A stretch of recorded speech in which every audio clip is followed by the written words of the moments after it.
to the racks every week. Keep craving that rush that you get when you flip to the next page. Life is better when you live in between Wednesdays. Yes, got a massive back.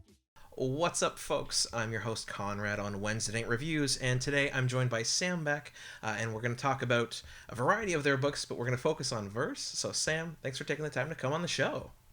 Yeah, thanks for having me. Anytime.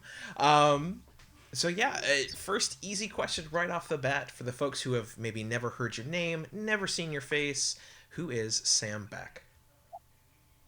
So I am a cartoonist and illustrator. I also write some of my own comic books.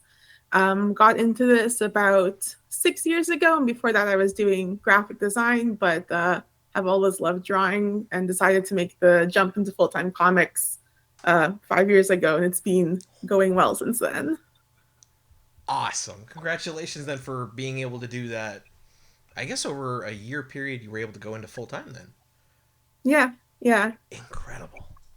As mentioned, most of my questions are going to be about verse because that's what I've read myself. What is verse? Yeah, so verse is a comic that's written and drawn by me. It is a YA fantasy comic, and like the elevator pitch is it's about a world where true magic can only be used by monsters known as Vel. That is until we meet Nithya, a girl who bears the markings of these monsters, the Vel.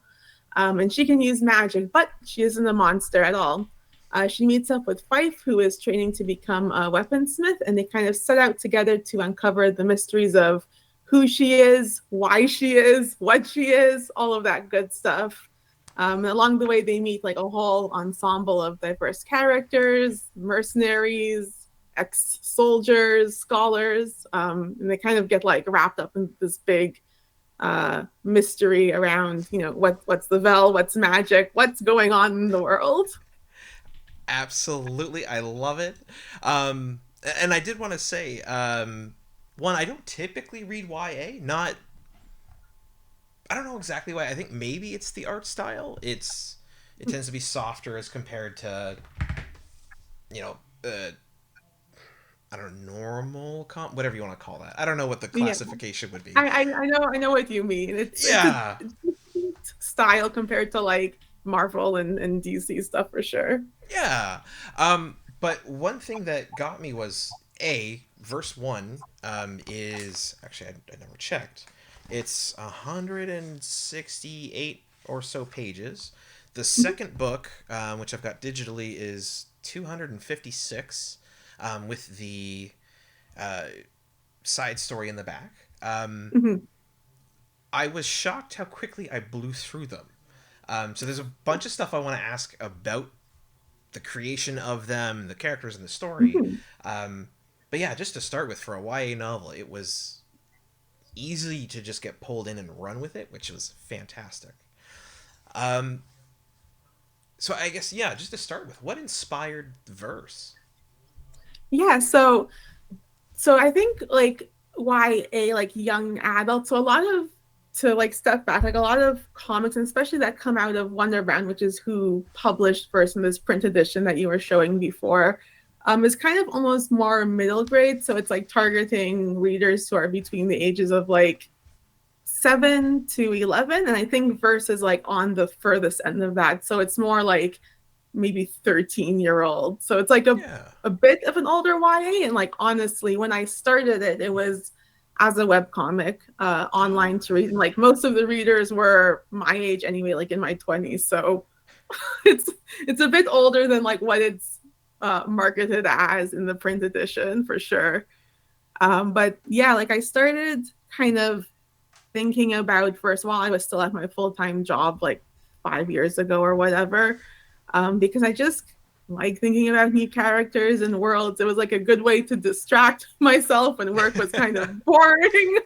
Like I'm the kind of person that will like draw characters and then kind of build stories around them, and that's where like the main characters Fife and Nithya came from, like just random doodles. Like the original kind of like version of verse was way different from what the story ended up becoming. Like it was a really it was a much longer process thinking of the story than like what I'm typically used to, like when you produce a graphic novel.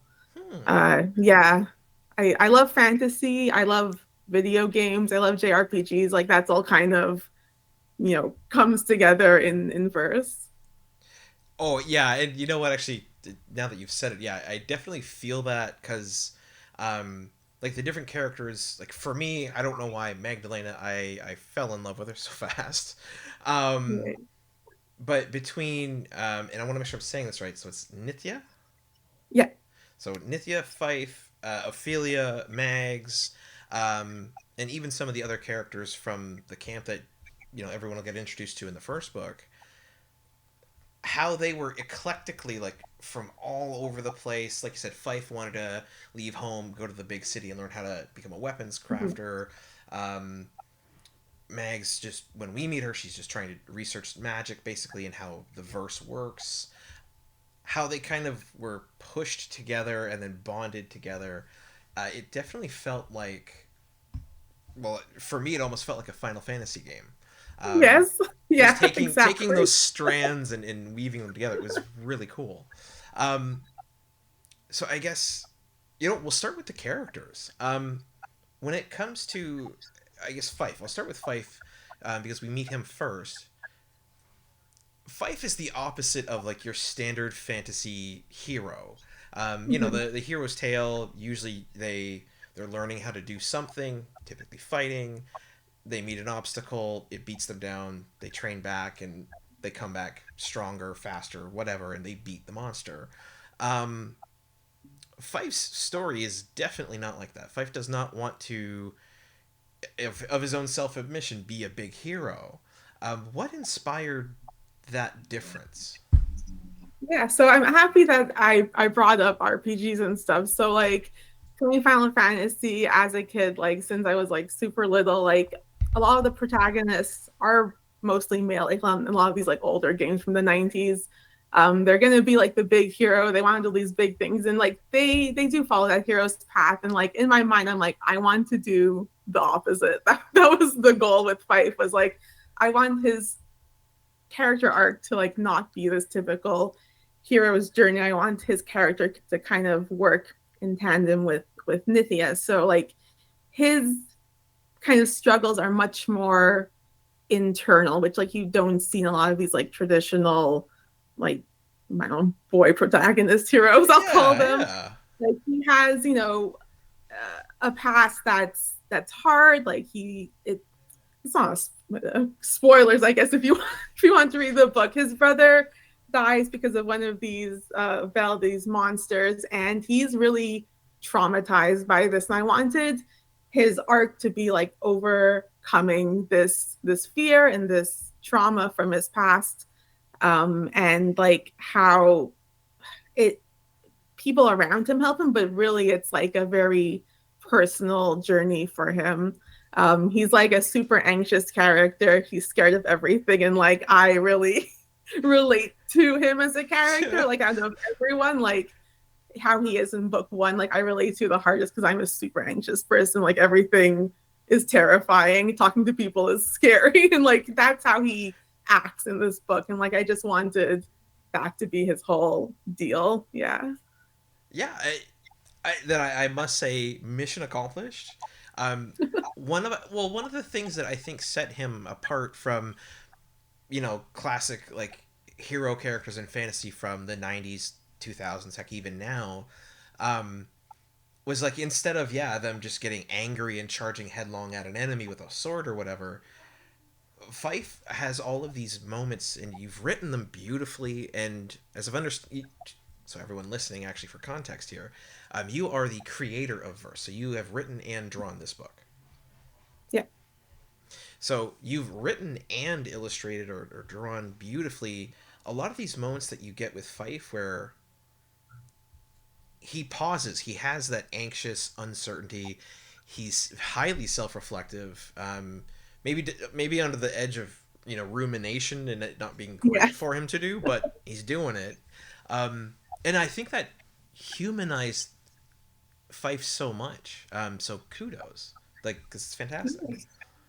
I'm so happy to hear that. Yeah, like Fife and even all the other characters, like when I was writing them, like I want them to be flawed characters. Otherwise, like where's the growth? Like what kind of like journey are they going on if they're, ready to do everything at once?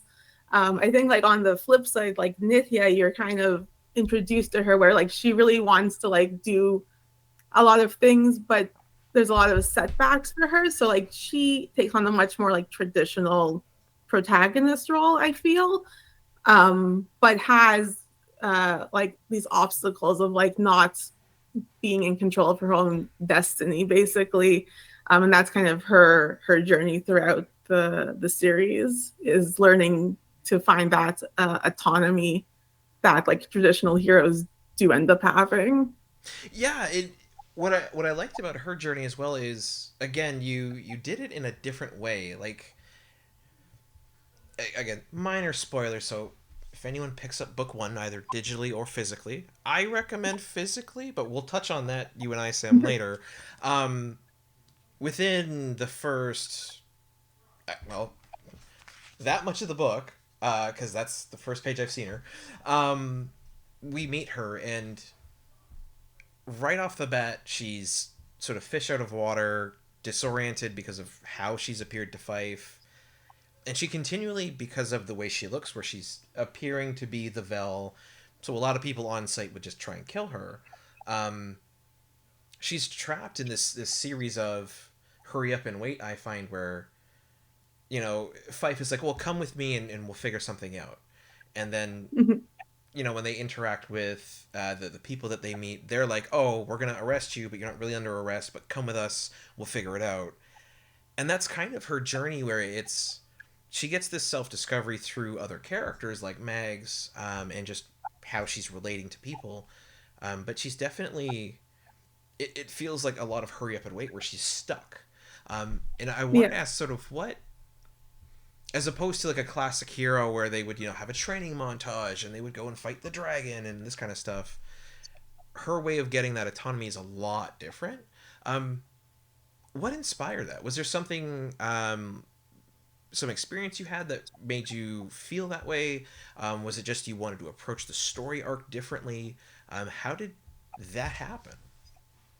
Yeah, so this is an interesting answer. So like when I started writing verse, it was as a webcomic, and like traditionally, like when you're doing a graphic novel, you kind of come up with a story from like start to end because you're trying to pitch it to someone, so you know what's going to happen at the end. I did not know where verse was going for like the first 90% of the book. Because I was basically releasing it page by page, weekly as a webcomic.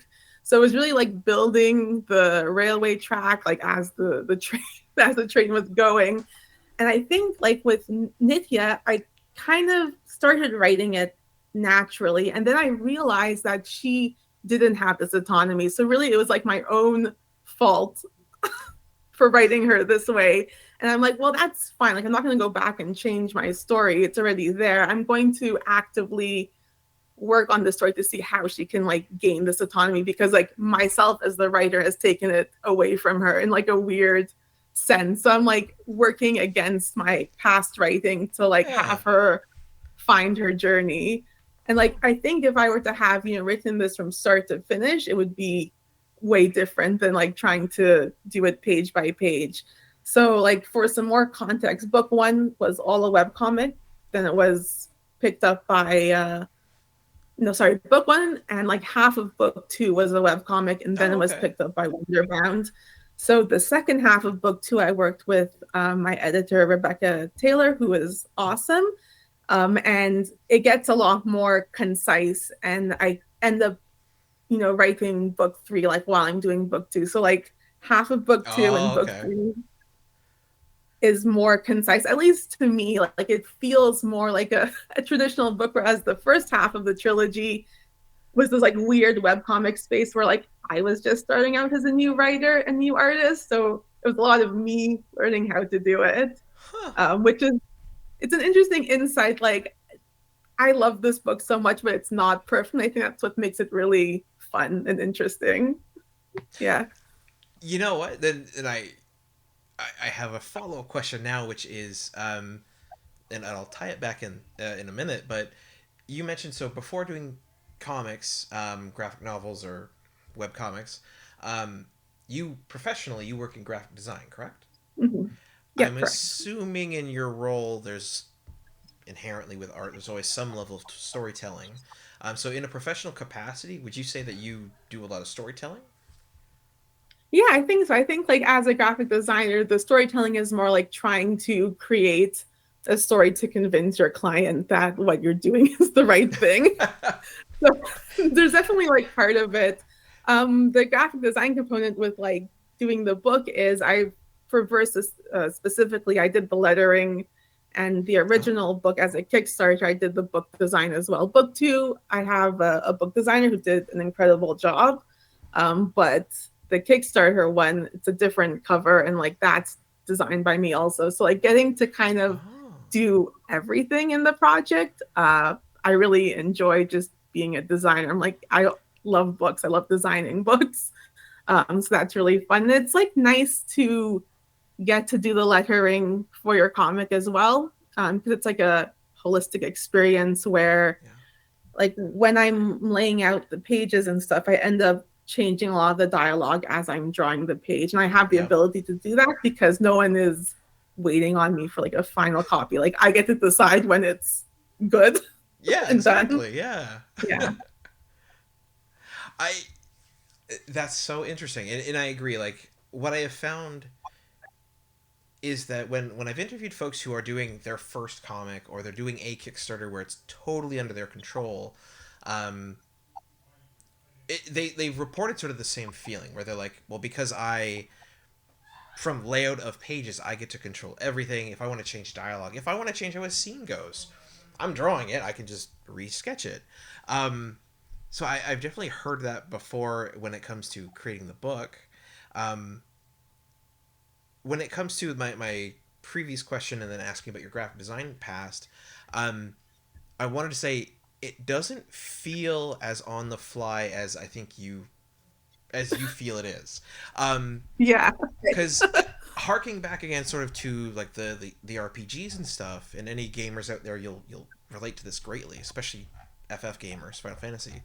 Um, what I think you've done, which I don't think a lot of other people do, is you've really taken the time to flesh out Mags, Ophelia, and all the other cast of characters where you could have very easily like narrowly focused on two or three characters and gone through the story with them, but you've widened it in such a scope that it feels like, we've had all these side quests with these other characters, we've learned about them and how they relate to the world and how it's all structured. So by the time you're hitting like the end of book two, it's this huge thing. Then and you have all of this context, which is it feels great.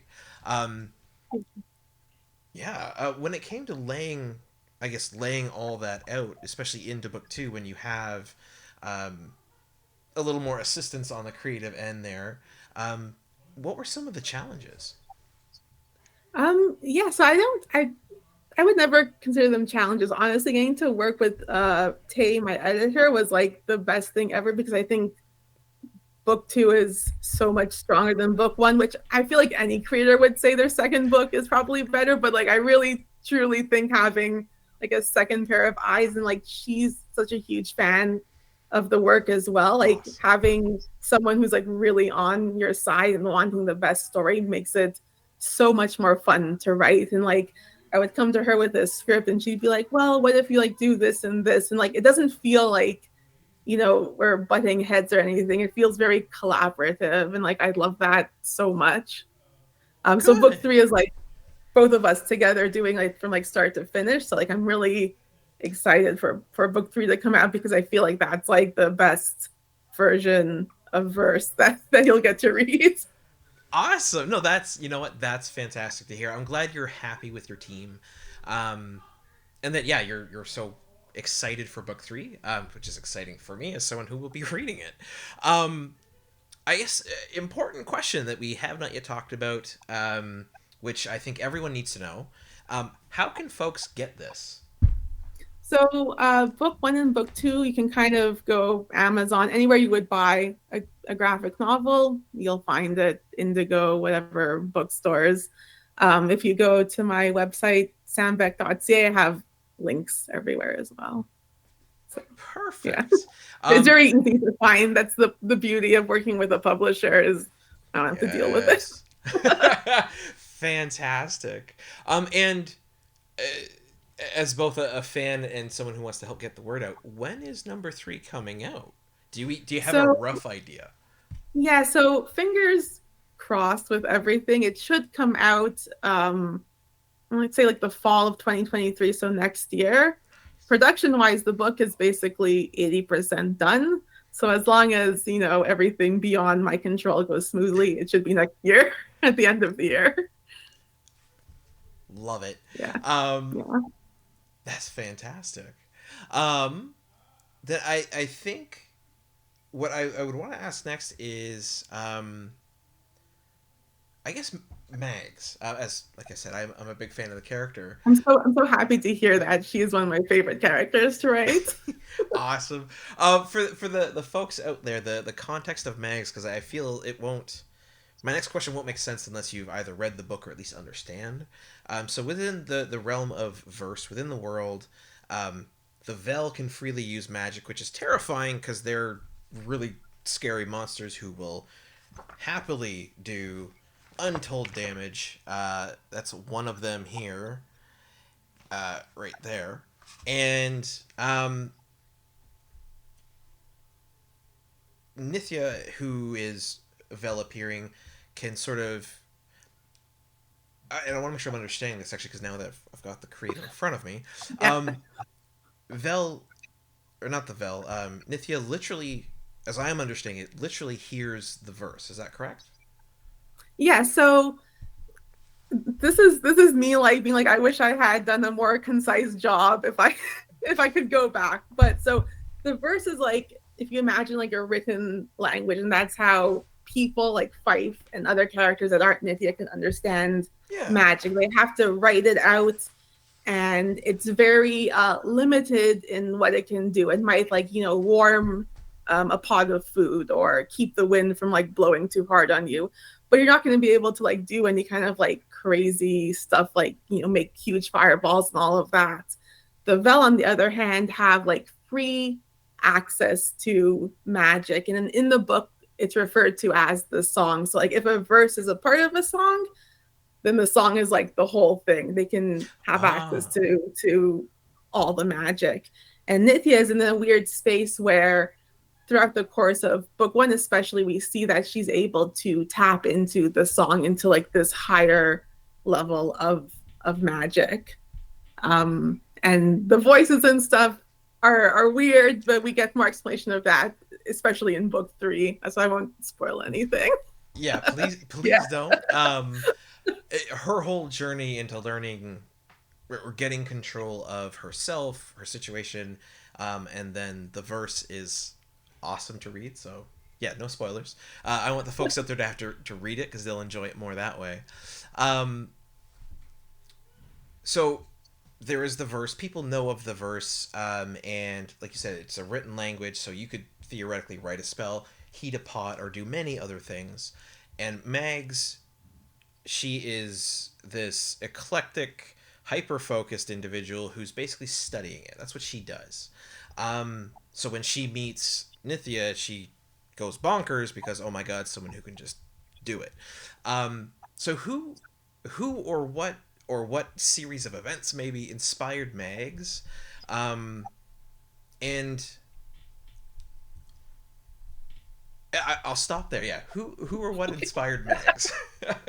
Yeah, so I can't really like point to anything specific, but like if we're gonna keep going back to like my love for like RPGs, like there is definitely a trope in manga, in RPGs, of like the nerdy scholar who is like so hyper focused on their work that they're a bit like they will prioritize it ahead of everything else. And like I love that kind of archetype of a character.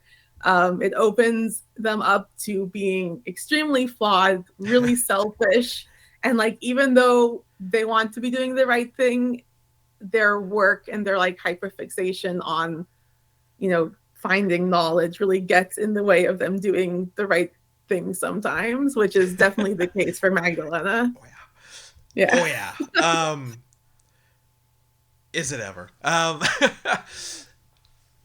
So I think then one thing I want to ask, because I personally, as someone who admires the form of comics and graphic novels and the art style itself, in all the ways that it takes form, especially now with technology, given that verse started as a webcomic, and that would mean most people would see it and they'd be scrolling down. So instead of, you know, reading a book like so, they would actually be going down the page like that.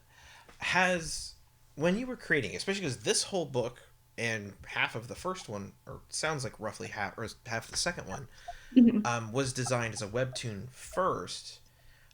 So I'll actually just jump in. Yeah. So as a webcomic, it was designed as a page. It's like in the like really like traditional old school webcomics where like people just wanted to read a comic online. So like unlike webtoons, it's not like a long format. When the site was online, it was actually just the page, and you would click next, and it would go to the next page. So it really was designed as a comic book. Perfect. Okay, cool. Yeah. Because it's one thing where when readers get a book, again, because I was able to just breeze through it, it never had anything where it was awkward to look at. And I've seen it where someone's taken a webtoon that was meant to be long form scroll, and as a result of that, they build certain pages and panels to incorporate, you know, a longer page, and that can get skewed.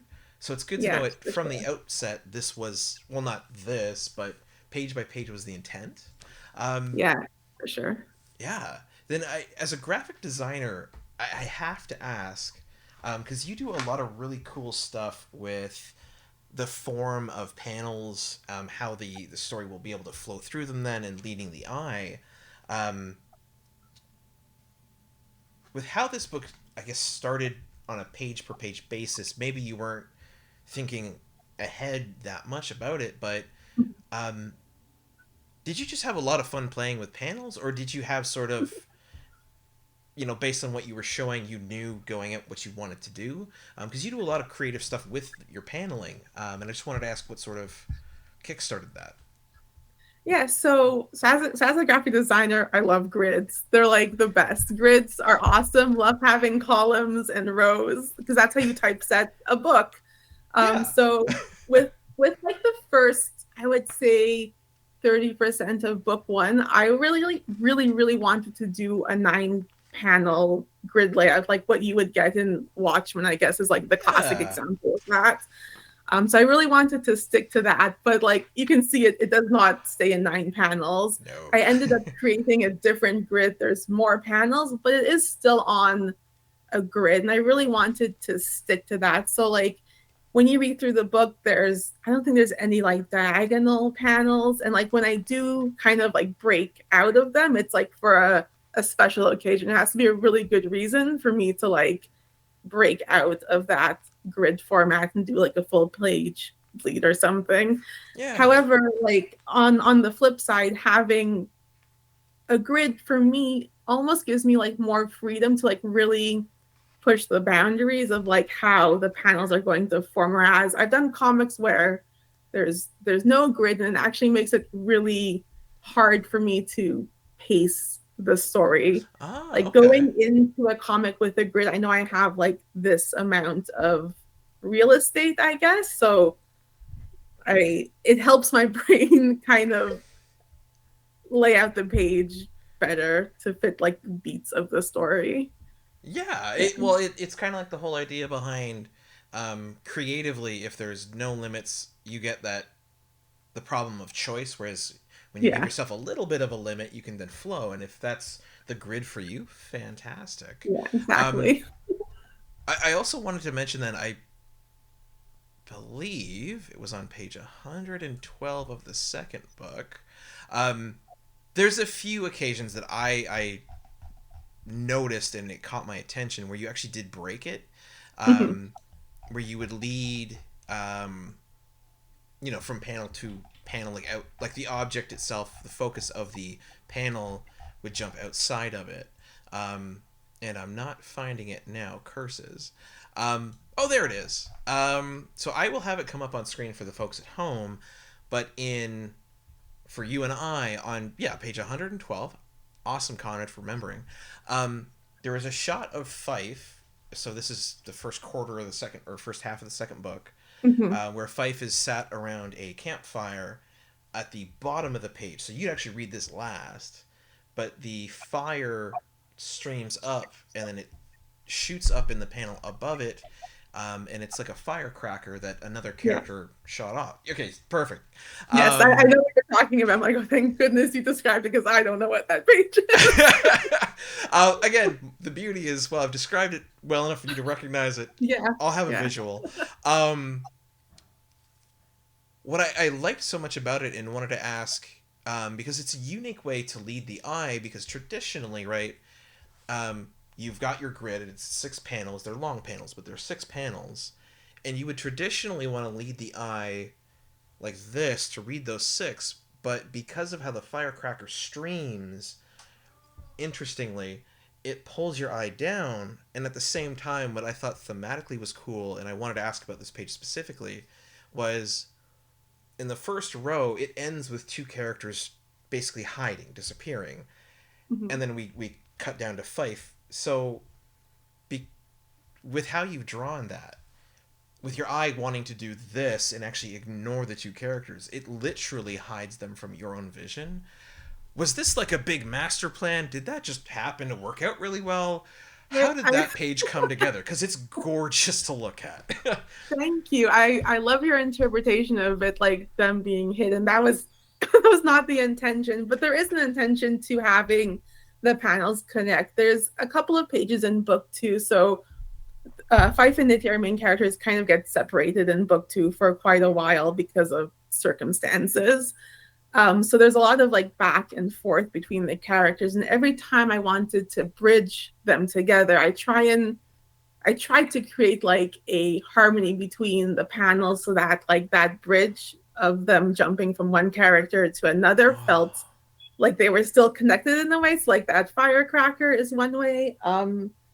There's like some other pages in book 2 where that happens as well, where it's trying to create like a harmony as like we transition to the other character, because they're separated by like a distance, like they're on very different like journeys in book 2 for a while. So it was trying to create a sense of like, I don't know, comparison and like harmony between both of them. So that page is a good example of it, and it happens on a few other pages, maybe not as clearly as that one, but like still trying to bridge those 2 characters together via the panels. Amazing. I love it. This right here is why I love comics as much as I do, because it is such a creative storytelling medium, right? Like with a book, your writer, your author just describes everything and you're like, all right, cool. Here with page 112 in particular, you get such a cool, vivid image that does so much so quickly that you're like, oh, all right, yeah, it works. We've gone from Nithya to Fife like that, and it flows. From a creation perspective, like, what goes into that page? Like, when you set out to do the story, did you have that page coming up, and were you like, okay, Sam, I've got to somehow transition them fluidly, so I want to lay it out exactly like this, because we know what they're doing here, and we know what Fife is up to, sort of, so bring it together. With that kind of a page, like, how long does the planning and the illustration and tinkering take? So my answer when people ask me this question always feels such a letdown. So I'm like, a lot of it is so spontaneous. Like that like firecracker moment between the panels is really just like on the fly kind of thing. I'm like, oh, we have to like transition between these 2 characters. Like, this is gonna be cool, so I'm gonna do it, which is really the beauty of being like the director of your own book and doing all the writing because I can just do whatever the heck I want as it strikes me. Like a writer trying to explain this maybe would be more difficult, or like me trying to interpret a writer's writing would be hard. But like me doing both, I'm like, this is gonna be cool, so I do that. And like my process for like actually drawing the pages isn't super interesting. I think it's like pretty standard. Like I write my script, I do the layouts, and like during that process I'll sometimes tweak the script because it doesn't work in the layout. So I will make sequences a lot longer, usually is what happens, because it needs like more space to, breathe and have room. Yeah. So a lot of the times I think I wrote something like so tight and great, and then it has to be like an additional 5 pages for it to look good. I had that happen in book 3 where my editor was like, Sam, you're going to end up making this book so long. And I'm like, no, Tay, I'll be fine. And then I ended adding like 10 additional pages to like each chapter. Good. Yeah. Yeah. And then like, from layouts, it's just inking, coloring it, and then throwing the dialogue back in. And I really do tweak my dialogue quite a bit from like my script to when it's on the page. Like I love writing characters, and I really want their voice to feel right when I write it in. So it's a lot of like tweaking it so it sounds like this character is saying it, and not just like trying to have exposition or like explain the situation. If that makes sense. Yeah. So basically you're trying to make sure it feels like that character, with everything that they're feeling when they deliver that dialogue, that the dialogue feels like them, but also that it matches emotion, and not just a narrator saying something or just a big info dump. Yeah, totally, exactly. I really want them to be feeling their feelings from page to page. Well, I think you absolutely accomplished that. I don't think there was a character in your books, in both of these books, that doesn't feel like you could just take them separately and write their own little story and have that just be like, oh yeah, this is just what this character's doing. I absolutely appreciate that a lot of what I would call like a side character, a throwaway character, someone who appears for like 2 panels and maybe has a line, gets really flushed out. Like when we first meet, I believe it's in book 1. Yeah, it is. The soldier that has some sort of past with Mags, where we see them for all of like 2 panels. They're fighting a Vel, they defend, and then Mags is leaving, and they have a quick interaction. And then Nithya is like, so what's up with that? And Mags is like, shut up! It's just, you've taken the time and the care to flesh all of those characters out and written them in such a feeling way that, yeah, they come across well. Important question then, and I think then after this I'll ask you about your other books. So as mentioned, book 1 is 171 pages. Book 2 is the 256. You've mentioned you added about 10 pages per chapter for book 3. Is book 3 300 pages? So it's actually book 3 will probably end up being shorter than book 2 because, like I said, working with an editor, my story is a lot more concise. Like I know what I'm doing. I know what my end goal is for book 3 because that's the end of the series as well. So it's a lot more streamlined, I guess. I feel like book 2 I had a lot of ideas and I really wanted to do a lot, which is great. Like I had a ton of fun writing it, but like book 3 is very concise, and like I really want the ending of that book to hit, so it is shorter than book 2. Book 2 is just like long, just long. It's a lot. Yeah, it's a lot. It's like so much meatier than book 1, which makes me happy. I love picking it up. I'm like, look how heavy my book is. Awesome. I think, yeah, and like to jump back to like the characters, like I said, I love writing characters like back to RPGs, like the Dragon Age series is like a huge influence on like why I love writing characters so much, because if you've ever played those games, like all those characters have a backstory, even if it's not integral to, the thorough line of, the main campaign of saving the world or whatever. But they all have like their own things they're dealing with. And like, even if I don't get to fully, draw it and like have it be shown on the page, it's really important to me that they have these deep backgrounds, because it makes, what they say have more meaning. Like they feel like they're real characters, and you can like get more interesting dialogue because you have like a whole history and backstory to them. So I love writing characters. Like my other favorite thing is like ensemble casts in mangas, like Full Metal Alchemist and Trigun and Vinland Saga. They all have these like huge cast of characters with like interesting stories, but whether you see them or not, like you can feel that there's like an actual fleshed out character there. There's also this podcast, which is like another big influence. It's called Friends at the Table. Okay. It's run by this guy called Austin Walker. They play not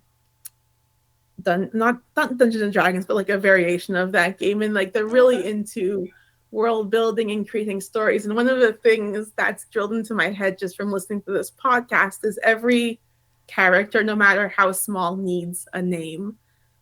And I think that's what makes them like really important. So like, even when there's background characters in verse, like in my head, they do have a name. They do have like just like a sentence about them, and like you see them in one panel and that's it. But they have their own little thing.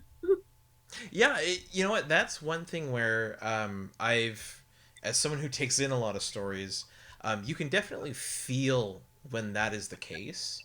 Even in just how, if you see a character in a background for like one panel and they're like this small in comparison to everything else, it makes the world feel lived in, which is something I highly appreciate. And in, I think the second book, early in the second book, I believe, there's a scene where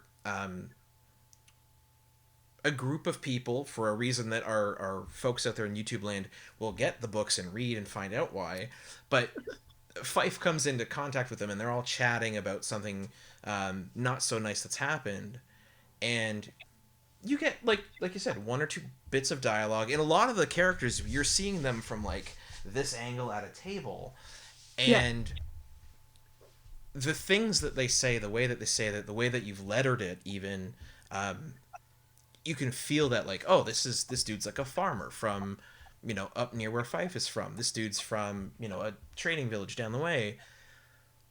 And just those like little comments that Fife overhears as he's walking through the room, you're like, oh, cool, I can actually place where these people are from because of everything else I've read. And I also was highly impressed with, in that scene, the way you used your lettering. So oftentimes when something bad happens to us, right, like if you just get bad news, everything else in the room kind of gets dull, right? Like you're not really paying attention to it. You're just like, oh my god, holy cow, like you're dealing. And you've shown Fife doing that in such a cool way where all of a sudden, right, he's focused on what these characters are saying and it's clear and legible.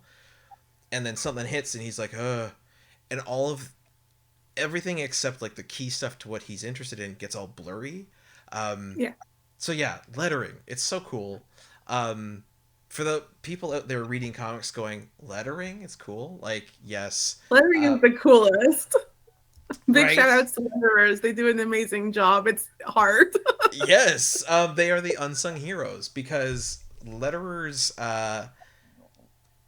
they bring life to your comic. Now, given that you've done your own lettering, I was wondering if you could speak on that, about the trials and tribulations of a letterer. So I always have to like give this spiel when I'm talking to publishers, because how I letter is like one of the worst ways to do it. I do it all in Photoshop, and like no one should use Photoshop to do their lettering because it's not like, you can have like vectorized text and that's how it gets handed off, but like Photoshop in general, you're outputting rasterized images, so it's not like the best way to do it. But I'm like, no man, this is my process. I've been doing it from a webcomic. I'm not gonna change it. So like everything is all in one file, which makes it easy for me and maybe more difficult for the pre-production guys. So sorry to them for And dealing with my files.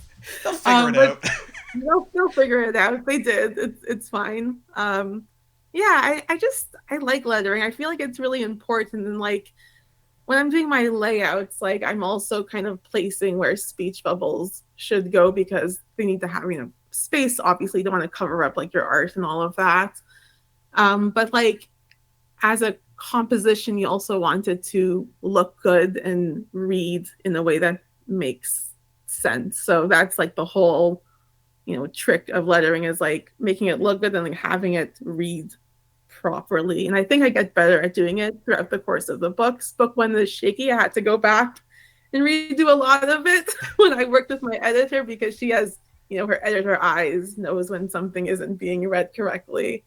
So it's like a big learning process, but I really do enjoy doing it. It makes it, I don't know, as like the artist, I'm like, I get to see the whole picture come together when I get to do all the lettering as well. Fantastic. So yeah, I do. We've talked a lot about verse, which is great. And again, just to recap for all the folks at home, Sam, where can they get verse? So you can look up verse on Amazon, Indigo, Chapters, Barnes and Nobles, wherever you find books, you will find book 1 and 2. Perfect. So you, beyond verse, you've done, I believe, 3 or 4 other comics that I've seen physical prints of. Have you done more? What have I done? So the recent work, I was the artist for a graphic novel called Renegade Rule. The writers are Ben Kahn and Rachel Silverstein. That's like a comic about girl gamers who are in this like competitive VR game. It's very queer, lots of like fun action. It was like a blast to draw. It's a very funny book. Ben and Rachel are hilarious. So if you're like into comedy comics, that's a great one, in my opinion. And I've also worked with a Canadian team, Mike Heron and Andrea Fort, on a series called Songs for the Dead, which is also published by Vault Comics. And it's like a fantasy comic as well. It was the first one I drew like coming out of my previous job, so it's like baby's first official comic work. Oh, cool. Yeah, nice. And then I also have a zine of yours. Yes. So I guess given the variety that you've done, clearly it sounds like fantasy is more your favored genre for now. Yeah. Because sure. of your background. Winter Parting here though is definitely not what I would call fantasy. It's got it's magical, but it's not a talking forest. Yeah, but it's not inherently like, there's it's high fantasy and there's dragons and all this stuff, because it's a definitely a more personal story. Would you say genre-wise that you want to explore? Are you very happy in fantasy and you just want to explore that more? Like what's next for Sam? Yeah, I mean, I do really love fantasy quite a bit. I feel like it just gives you the freedom to do so much, and like technically wise, I don't have to draw spaceships and like weird guns and things. So I love drawing trees. I like going out hiking on my own and drawing trees and nature. So that's why fantasy kind of, feels close to my heart. But like if people listening to this pick up my work, like my style and how I draw stuff is pretty varied, especially when I try and like work on these zines. Like Winter Parting looks, to me at least, nothing like verse. It's done in like a 4-color risograph. It's much more like artistic looking, I guess, if that's what you wanted to describe it as. So I like exploring styles a lot and doing different things. Yeah. Winter Parting is probably like something that like I love dearly. It's one of my favorite things I've written. It's only 30 pages or something. Short story about this boy who falls in love with a forest, and the story is him growing up and the relationship with this forest. Yeah, I like doing stuff like that, and I hope in the future I have more time to do these like smaller zines and like kind of just explore different things, because that's the fun part of art and comic making. Absolutely. Then you know what, most of my interviews are about an hour. We're 7 minutes shy or so. So fun questions now. So I typically end my interviews with the same two questions, and once in a while I'll throw in a third, and we've got the time, I think. So, appreciating it, it sounds like you're a rather busy creator, but I do like to ask, what is it that you're reading currently? So currently, I haven't read anything super recently, but the last two things I wrote them down because I'm terrible with names. Is I've read Uprooted by Naomi Novik. It's also about a very evil forest and this girl who has magical powers and has to protect her village from this like weird, very evil forest. That's a great. It's a book, so it's a novel. And then the other thing I've been following and I love dearly is Vinland Saga. It's like my favorite manga right now. And if anyone's read that, you'll understand why there's lots of sword fighting. It's about Vikings. The main character is amazing. He's like this little kid who has these like big ideas of revenge, and that gets totally turned on its head very early on in this series, where his opportunity for revenge is taken away and he becomes a pacifist. And the rest of the story is about him, dealing with all this, wild stuff happening, but he refuses to kill people. I love it. It's like an astoundingly drawn manga. It's one of my favorites. Okay, question then, because I've just, while cruising Netflix and doing what I do, I have seen that Vinland Saga is on Netflix as a show. Have you seen the show? I have seen the show, and it's honestly really good. I actually saw the show first, and then I went back and read the comics. Okay, then you'll have the perfect comparison. So if folks have read the show, you would say, like you said, the comics or the manga for it equally good, and they should be able to pick up and follow along. Yeah, for sure. Awesome. And I always like to ask, because I know that manga often gets produced way faster than the show. Compared to the show, how much longer currently is the manga? So the show is like the first, I would say, 2 volumes, and it's on volume 12 now. So, so like, yeah, it's super long. I don't know how long the guy's been drawing it for, but there's a lot of it. There's a lot to get into.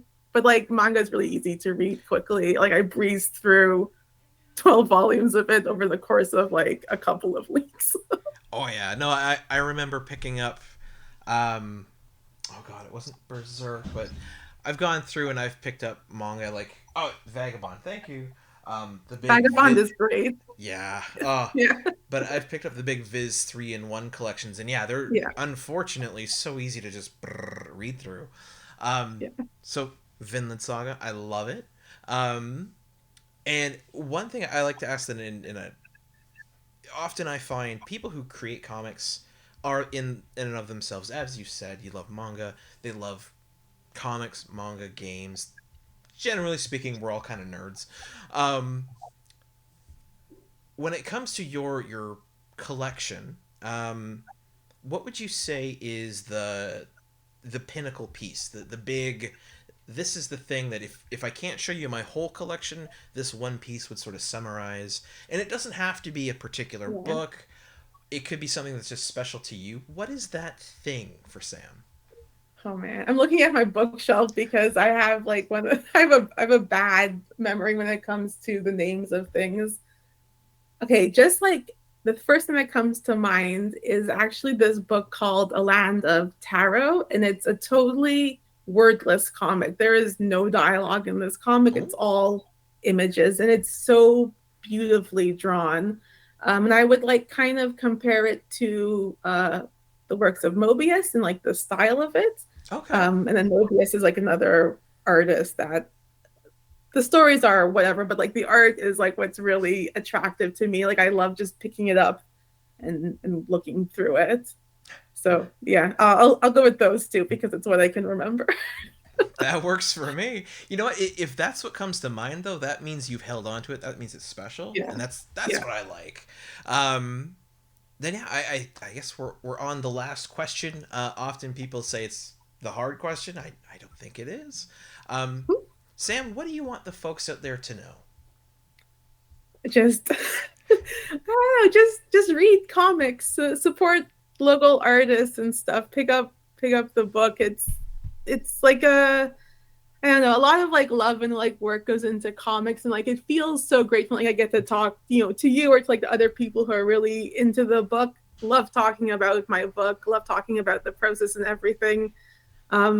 Yeah, like don't be afraid to like reach out, I guess. I'll say just on my behalf, I like answering questions and talking about things. So if anyone's ever like, hey Sam, what the hell does this mean in verse, I will tell you. I'll go on about it forever. I love doing that. Yeah. I love it. Sometimes, you know what, it's so cool to ask that question for people who do create comics, because sometimes, they'll say, oh, well, back my Kickstarter, shameless promotion, which is the whole point of the interview. So cool. More often than that, though, I get answers like that. I get like, read more comics, support local, and here's why, and people's perspectives. So it's always really fun to hear. So thank you for sharing that. Yeah. And absolutely, Sam, thank you so much for taking the time to come on the show tonight and share with us about verse. Yeah, thank you so much for having me. It was super great. And I have to say, your questions were great. I can tell when someone has read the book and when someone hasn't, and they ask me questions. So like, it's really nice to talk with someone who has clearly read the book and hopefully enjoyed it.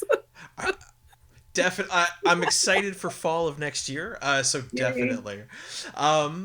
Then folks out there in YouTube land, again, links down below. I will include links for verse 1 and 2 from chapters, probably because it's my go-to, to Sam's website. So check everything out, purchase things, pick up the book however you see fit, and as always, like, comment, and subscribe. Let me know what you thought of Sam, and we'll catch you next time.